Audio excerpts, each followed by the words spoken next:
sa sanlibutan ng Diyos ay gayon na lamang Kanyang anak ibinigay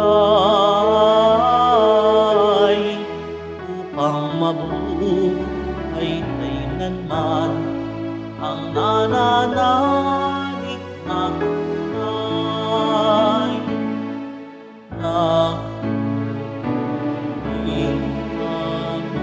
sa'yo, Panginoon Jesus.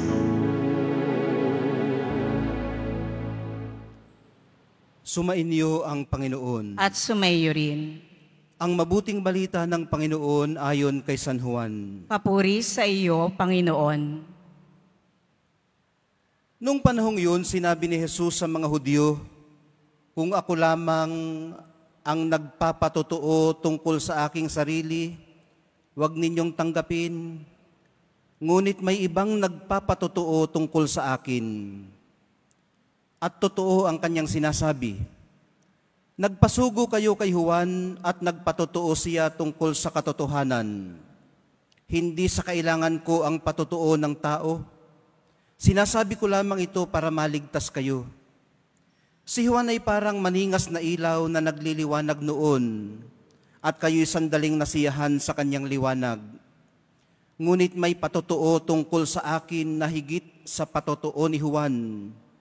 Ang mga gawang ipinagagawa sa akin ng Ama at siya ko namang ginaganap, iyan ang nagpapatotoo na ako'y sinugo niya. At ang Amang nagsugo sa akin ay nagpapatotoo rin tungkol sa akin. Kailan may hindi ninyo narinig ang kanyang tinig at nakita ang kanyang anyo, walang pitak sa inyong puso ang kanyang salita, sapagkat hindi kayo nananalig sa akin na sinugo niya. Sinasaliksik ninyo ang mga kasulatan, sa paniwalang doon ninyo matatagpuan ang buhay na walang hanggan. Ang mga ito ang nagpapatotoo tungkol sa akin, ngunit ayaw naman ninyong lumapit sa akin upang kayo'y magkaroon ng buhay. Hindi ako naghahangad ng parangal ng mga tao, ngunit kilala ko kayo. Alam kong wala kayong pag-ibig sa Diyos. Naparito ako sa ngalan ng aking Ama at ayaw ninyo akong tanggapin. Kung may ibang pumarito sa kanyang sariling pangalan, siya'y inyong tatanggapin. Ang hinahangad ninyo'y ang parangal ng isa't isa at hindi ang parangal ng nanggagaling sa iisang Diyos. Paano kayong makapaniniwala? Huwag ninyong isiping ako ang magsasakdal sa Ama laban sa inyo. Si Moises na inaasahan ninyo ang siyang maghaharap ng sakdal laban sa inyo. Kung talagang pinaniniwalaan ninyo si Moises, ako'y pinaniniwalaan din sana ninyo, sapagkat sumulat siya tungkol sa akin. Ngunit kung hindi ninyo pinaniniwalaan ang mga sulat niya, paano ninyong paniniwalaan ang mga sinasabi ko? Ang mabuting balita ng ating kaligtasan. Pinupuri ka namin, Panginoong Heso Kristo. Magsiupo muna ang lahat.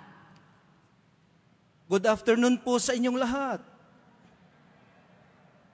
April 3 na po ngayon, Huwebes, sa 4th week of Lent.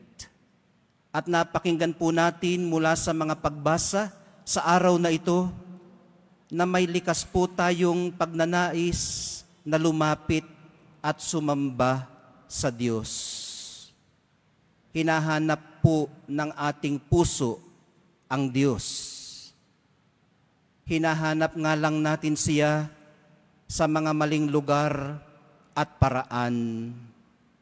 Sa unang pagbasa't salmong tugunan, ang paghahanap sa Diyos ng kanyang sambayanan ay nabaling sa mga Diyos-Diyosan na sila mismo ang may gawa. At sa case natin ngayon na binasa, kinatawan po ito ng guyang ginto, baka. Binuo nila, itsurang baka, yun ang kanilang sinamba. Ayaw po nilang maniwalang nangungusap at gumagawa ang Diyos sa mga salita at kilos ni Jesus Nazareno. Ayon naman sa Ebanghelyo, wala raw siyang pitak sa kanilang mga puso.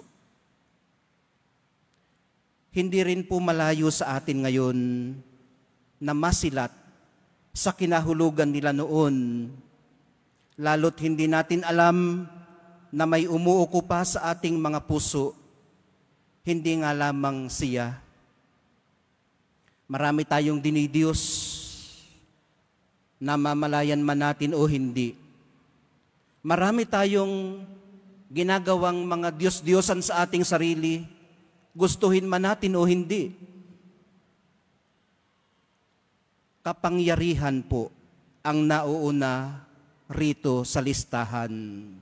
Kapangyarihan, authority, handa pong pumatay at magpapatay ang nalulunod sa kapangyarihan. Sunod po rito ang karangyaan. Karangyaan. Handa pong magpakagutom at magkautang-utang ang gumon sa karangyaan. Kabilang din po rito ang kalayawan, pleasure. Handa pong magpakalayo-layo ang ligaw sa paghabol ng kalayawan.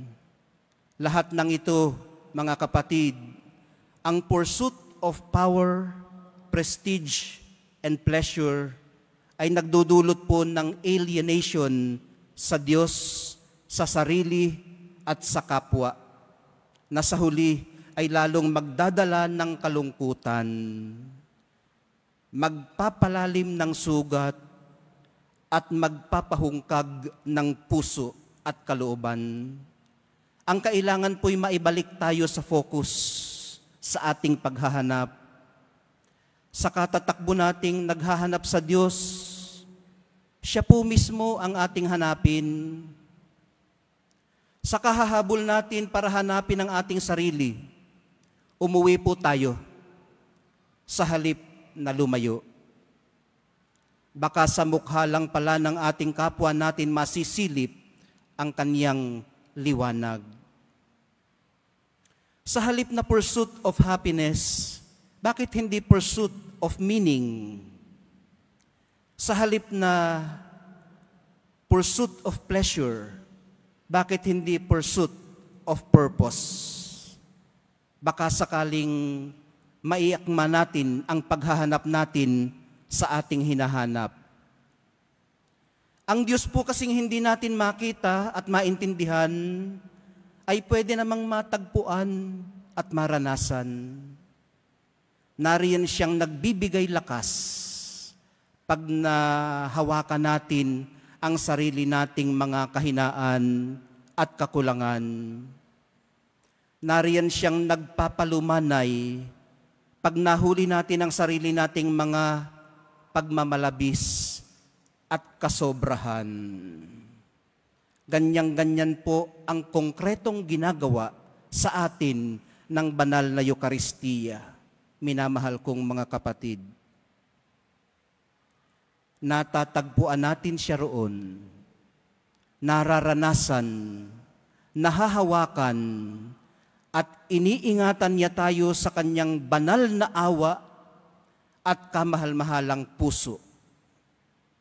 Sa Eucharistia, buong pagmamahal niya tayong niyayakap na parang isang ama, hanggang kumalma ang naghihimagsik nating kalooban, o parang isang ina, hanggang huminahon ang ating puso, o parang isang kapatid, hanggang tumiwasay ang ating isip, o parang isang kaibigan, hanggang tumahan ang ating mga luha. Pag kinakapos na po ang salita, dumadako na po tayo sa Eucharistia.